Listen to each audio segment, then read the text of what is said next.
If you are new to animation and you want to start your very first animation short film, well, this video is for you because I am going to run through all the steps you need to follow, so stay tuned.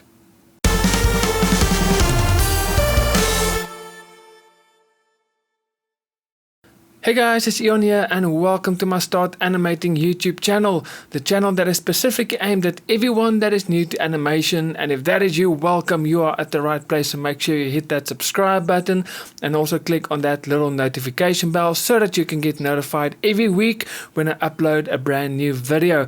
Now, before I get to today's video, just a quick disclaimer or just some exciting news. I am currently in the process of migrating my website to a new platform. So the new website will probably launch mid to end of January.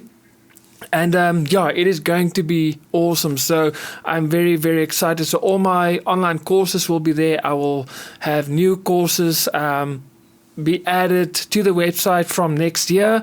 And yeah, there's going to be a membership, especially for serious animators who are new, who wants to learn, who wants to grow. So if that is you, that website is really going to help you as well. So I am very excited. So make sure to subscribe to this channel and stay tuned for when the website is launched.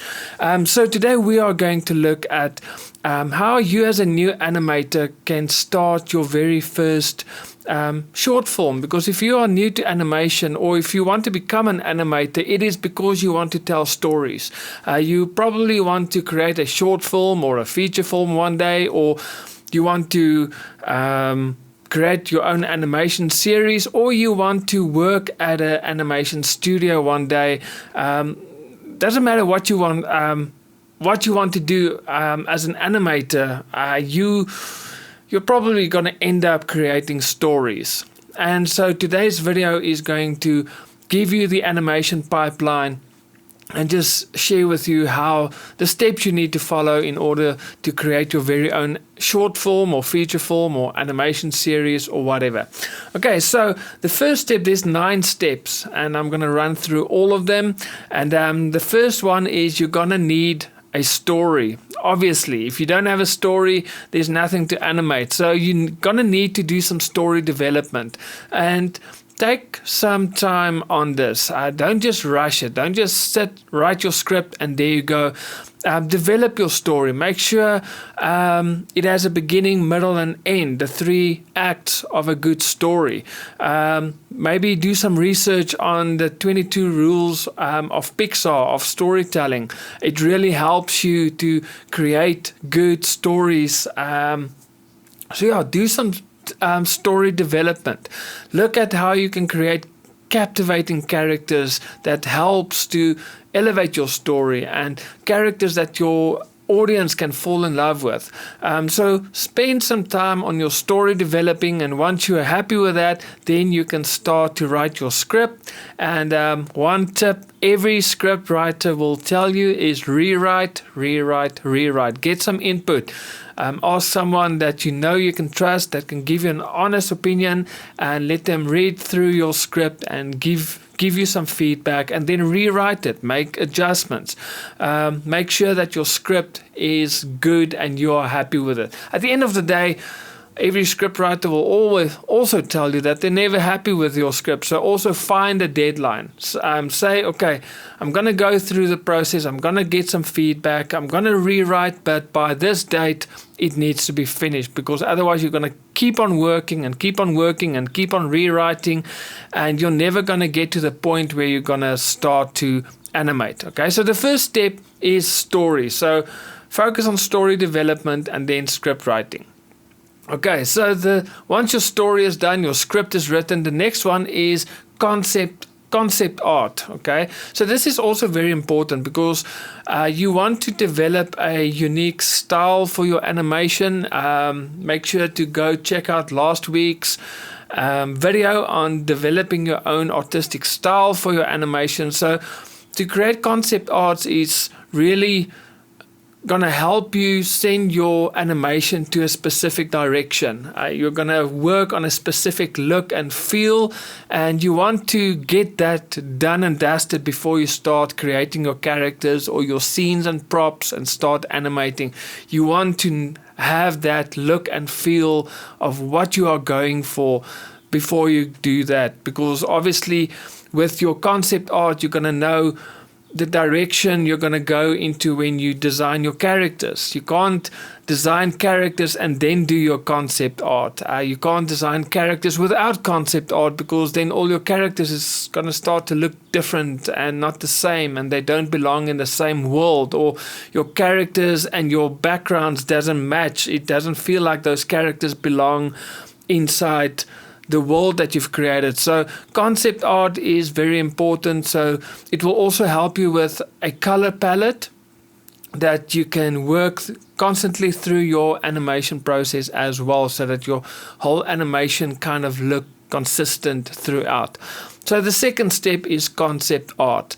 Then the third one is storyboarding. This is probably the one step in the animation pipeline that I hate the most. I just hate storyboarding, but what I've also found is storyboarding takes your animation to the next level. It just enhances everything. It solves a lot of problems down the line as well. And the reason why you want to do storyboarding, I believe there's two, is the first one is staging, how you're going to lay out your scene, where you're going to place your characters, etc. So that is kind of crucial. And the second one, cinematography, how you can tell your story visually with your camera. Okay, so that is why storyboarding is also quite important as well. So it really helps you with the storytelling as well. And like I've mentioned, believe me, it's going to solve a lot of issues down the line if you've done your storyboard correctly. Then the fourth one is now you can start to create your characters and your scenes. And what you can do here is now you can use your storyboard and your concept art as your reference, especially if you're going to do 2D animation.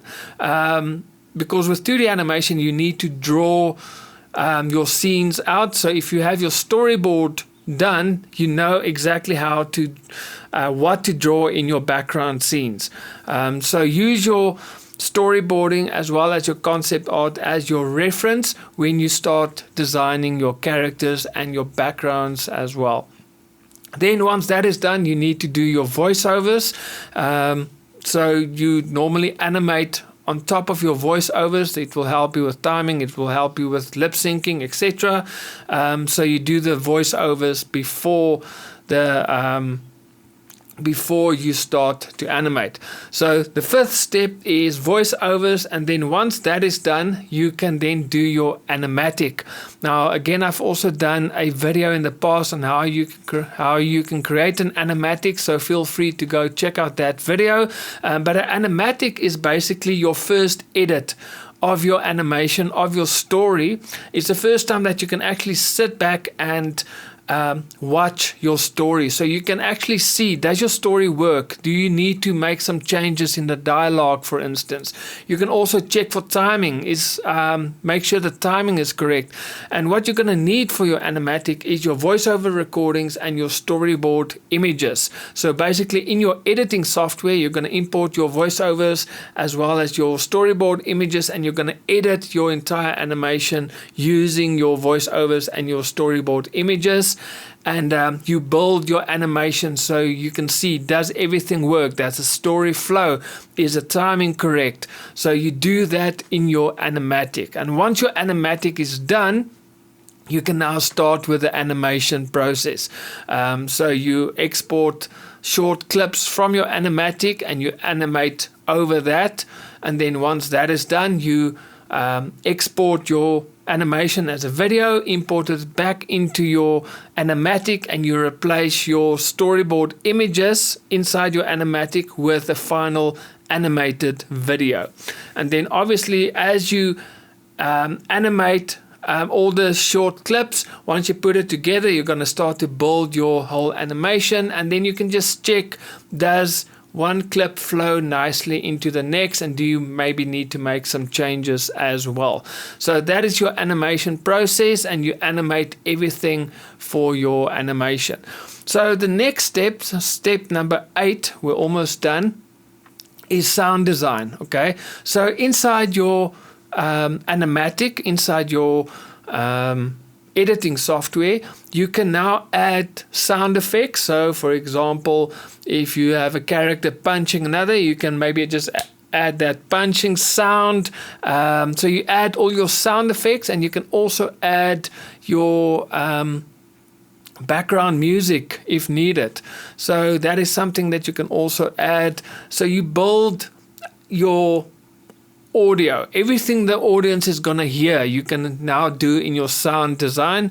And then once that is done, once your sound design is done, you can now mix the levels and mix everything so that your animation sounds great as well. Just another tip when it comes to voiceover recordings, sound design and final mix, research have shown, especially when it comes to YouTube and TikTok, that people are willing to forgive bad lighting or bad visuals, but as soon as a video has bad audio, they will just skip.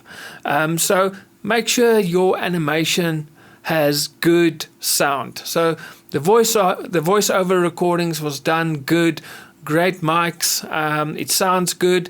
You've spent a lot of time with the sound effects, and focus on detail when it comes to sound design. If you're gonna have a cup, if your character is drinking coffee, if he puts it down, it makes a noise.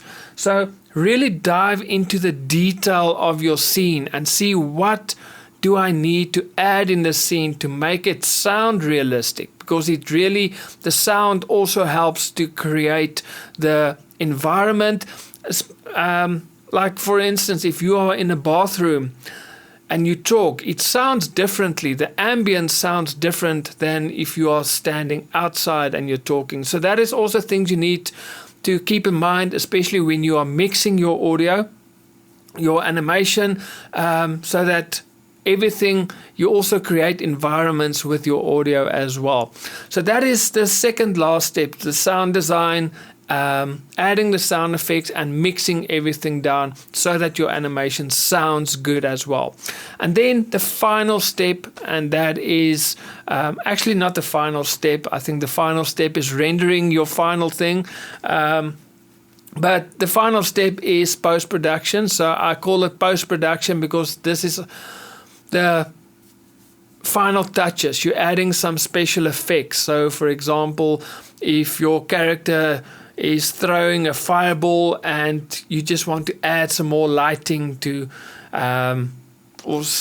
just to add some light to it, light reflections, or just to add special effects, add maybe the fireball or whatever. Maybe you need to add those kind of special effects in afterwards and not in the animation process. So that's where you're going to do that, as well as color grading to make your animation look good, the final touch. So the final step in post-production is you add your special effects and then also just do your color grading or any color correction to make your animation also look good. For 2D animation, you probably won't gonna do color grading, depending if you want a special look. But yeah, I think with 2D animation, probably you're not going to do color grading, but definitely with 3D animation, you will. So that is the 9 steps. And then obviously once this is done, you can export your final animation and you can showcase it to the world. So guys, that is the animation pipeline basically described in probably about just over 10 minutes. Obviously there's a lot of work, and a lot of one question people will probably ask is, can you do all of this? Now the answer is yes, you can. For my streaming platform, I do everything. I write the scripts, I create my characters, I do my storyboarding, I have my own recording studio so I can record all my voiceovers professionally. I do everything myself. So yes, you can. Some things you can't do yourself. For example, voiceovers, you can't do the voices of all your characters. That's just not going to work.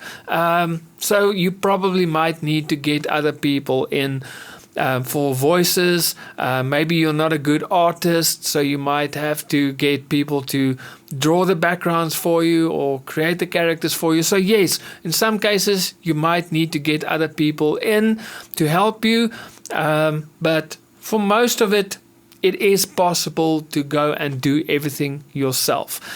So guys, let me know in the comments if you enjoyed this video. If you did, make sure you hit that like button. It really helps the YouTube algorithms. And yeah, are you planning on creating your very own short film? Let me know in the comments. I would love to hear from you. And I will be back next week with another video. So God bless and happy animating.